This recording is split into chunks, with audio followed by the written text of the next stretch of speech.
오늘 고린도전서 11장 17절부터 34절은 성찬에 대하여 한 말씀입니다.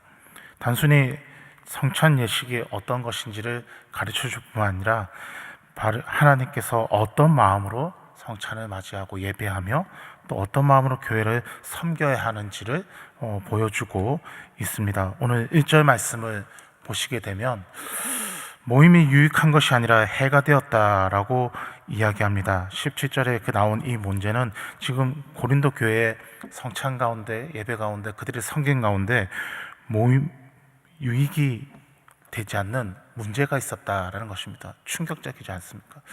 교회가 모이면 기쁨이 되고 감사함이 되고 능력이 있고 영광되어야 되는데 그들의 모임이 오히려 해가 되었다라고 설명하고 있는 충격적인 평가가 그들에게 나타나고 있는 것입니다. 왜 그렇게 되었는가라는 것을 보게 되면 18절에 보니까 모일 때 너희 중에 분쟁이 있다라는 것을 발견하게 됩니다. 가만히 있을 때에는 그것이 표시내지 않는데 문제가 생기니까 무엇이 문제이고 무엇이 잘못되었는지 그들의 본질적으로 어떤 문제를 가졌는지를 알 수 있게 되었다. 그래서 19절에 보면 너희에게 파당이 있어야, 그러니까 아무런 문제가 없을 때는 문제가 없는 것처럼 보이는데 파당이 생기고 문제가 생기니까 너희 중에 옳으니와 그르니가 나타나고 문제가 무엇인지를 발견하게 되었다라는 겁니다. 우리도 그렇습니다. 때로는 그냥 가만히 있을 때는 보통 그냥 잘하고 있는 것, 바르게 있는 것처럼 보이지만 문제가 생기고 고난이 있고 아픔이 있을 때 또 거기에 문제가 있는 그곳에서 정말 우리가 어떤 모습인지를 분명하게 발견할 수 있는 것이죠. 바울은 그래서 오늘 이 말씀 가운데 너희에게 이러한 문제가 생겼을 때 누가 진정 바른지를 발견할 수 있었다라고 이야기하고 있습니다. 그리고 20절에 보니까 이제 너희가 함께 모여서 주의 만찬을 먹을 수 없게 되었다라고 얘기합니다. 성만찬, 반드시 하나님께 주신 그 은혜의 그 만찬을 오늘 드리게 되는데 왜 그렇게 드렸는가? 고린도 교회는 예배를 드렸고 성찬도 했습니다. 근데 성찬을 하는 그 자체가 오히려 그들의 모임과 그들의 그래 교회가 존재하고 그리고 성도가 함께 연합하고 또 그곳에 더 튼튼하게 하며 그리스도 예수의 은혜를 입는 그 성찬 자체가 그들에게 문제가 되어져서 흩어지고 나눠지고 깨어지고 있는 모습을 보게 된다라는 겁니다. 은혜 받을 때, 또 우리가 하나님 말씀을 받았을 때, 또 우리가 함께 모여서 사랑을 나눌 때, 우리가 함께하는 가족과 있을 때 그곳에서 때로는 정말 우리를 튼튼하게 하고 우리를 뭉치게 하고 우리를 힘있게 하는 것들이 때로는 우리에게 가장 위기일 때라는 것을 보여주고 있는 것입니다. 그래서 오늘 계속해서 말씀을 보시면 22절에 보니까 너희가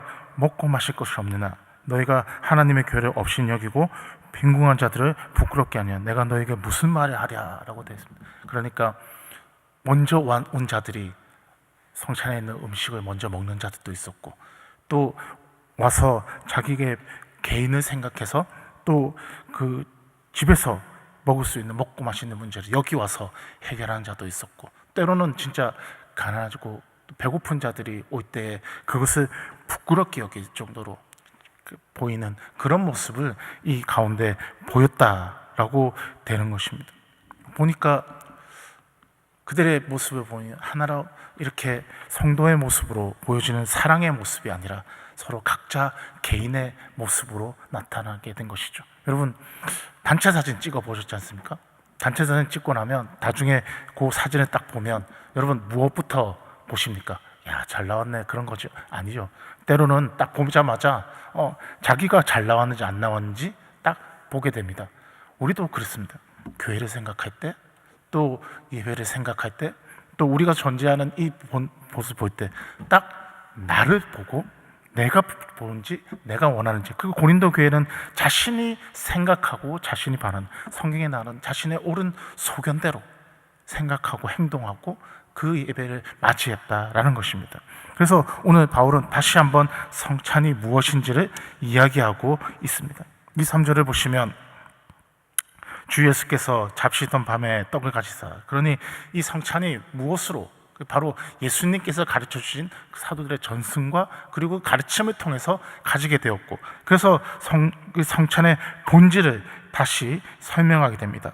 24절에 보면 이것은 너희를 위한 내 몸이니, 바로 예수 그리스도의 잔이라고, 또 25절에 이 잔은 내 피로 세운 언약이니 라고 얘기합니다. 성찬은 단순히 종교적 의식이 아니라 떡을 뗄 때마다 주님이 나를 위하여 나의 몸을 찢기시고 내 모든 죄를 위하여 나를 위해 찢기셨구나 라는 것을, 잔을 볼 때마다 나를 위하여 피 흘리시고 나를 구원하시기 위해 이곳에 나를 이루셨구나 라는 것을 기념하고, 하나님의 떡과 피로 잔을 통해서 하나님 예수 그리스도의 깊은 사랑과 은혜와 그리고 그 십자가의 은혜를 기억하고 또 그것을 기념하는 그런 시간이 바로 성찬의 시간인 겁니다. 그래서 우리의 구원은 결코 값싼 것이 아니라 하나님의 아들이신 십자가의 죽으심으로 주어진 은혜라는 것을 계속해서 그럽니다. 그래서 26절에 보게 되어지면 이 성찬식을 하면서, 성찬을 하면서 하나님 주신 은혜를 다시 누리고 또 성도가 연합하고 하나님과 우리의 그 연합을 다시 한번 가지게 되는 그 놀라운 은혜를 가지게 되므로, 성찬은 과거의 그 십자가를 기억하고 현재의 지금 은혜를 누려서 그리스도와의 그 교제를 다시 한번 누리게 되고, 다시 미래로 주께서 다시 오실 때까지 소망을 붙드는 삶을 가지게 되는 것임을 의미하는 것입니다. 그래서 너희가 이 떡을 먹으며 이 잔을 마실 때마다 주의 죽으심을 그가 오실 때까지 전하는 것이다 라고 바울은 다시 한번 이 성찬의 의미를 가지게 되는 것이죠.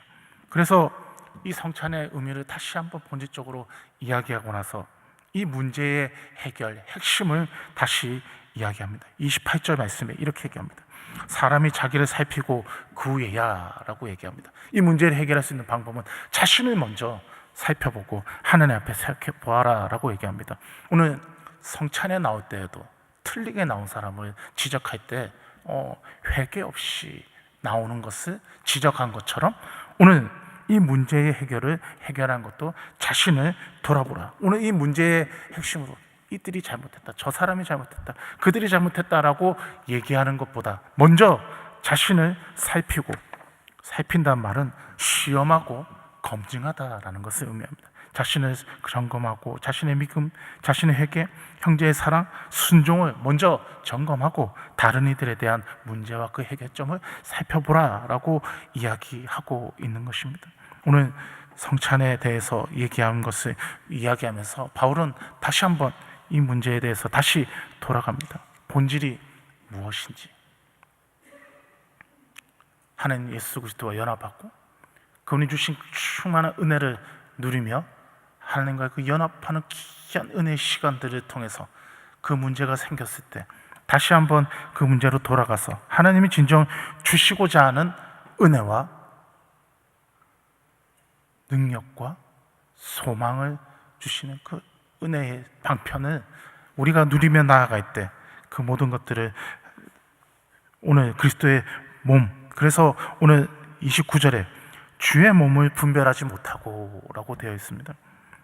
이 말은 성찬의 떡을 의미하는 그리스도의 몸을 분별하지 못하는 그런 해석을 가진 자들, 또 교회가 그리스도의 몸이란 사실을 또 해석하지 못한 사람들, 그러니 성찬의 진정한 의미도 모르고 또 교회가 그리스도의 몸이라는 것을 모르는 자들에게 다시 우리가 살펴보면 판단받지 않겠냐, 그들의 그 잘못을 다시 한번 하나님의 말씀 앞에서 점검하고, 그래서 회개는 정죄가 아니라 은혜다라는 것을 보여주면서 오늘 사도 바울은 이렇게 이야기합니다. 33절에 서로 기다리라 라고 이야기합니다. 이 기다리란 말은 다른 사람이 올 때까지 기다리라, 너 먼저 먹지 말고 내 배를 부리지 말고 라는 말이 아니라 서로를 살펴보고 보며 다 함께 서로를 이야기하며, 또 단순한 식사의 예절이 아니라 혼자 믿는 곳, 함께 믿는 곳, 신앙의 경쟁이 아니라 서로 기다려주고 세워주고 서로를 품어주고 또 나아가는 그들의 모습을 보고 사도 바울은 그 문제의 해결점을 서로 기다리라 라고 이야기하고 있는 것입니다.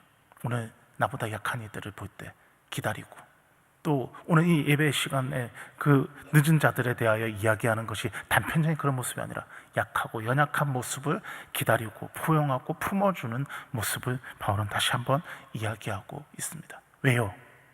교회를 위해서, 바로 이 예배를 위해서, 바로 성찬을 위해서 하나님 앞에 드려진 그 본질적인 나가는 모든 문제의 요소들을 해결하려고 할 때 바로 그 모습 속에 진정 내가 바로 그 은혜를 누리고 그것을 행하고 나아가는 그 모습을 나아갈 때, 문제가 생겼을 때 하나님 앞에서 진정 하나님이 원하시는 방법으로 그것을 해결하고 또 그것을 이루어가는 모습을 오늘 말씀은 요구하고 있는 것입니다. 그 은혜가 여러분의 것이 되기를 축원드립니다.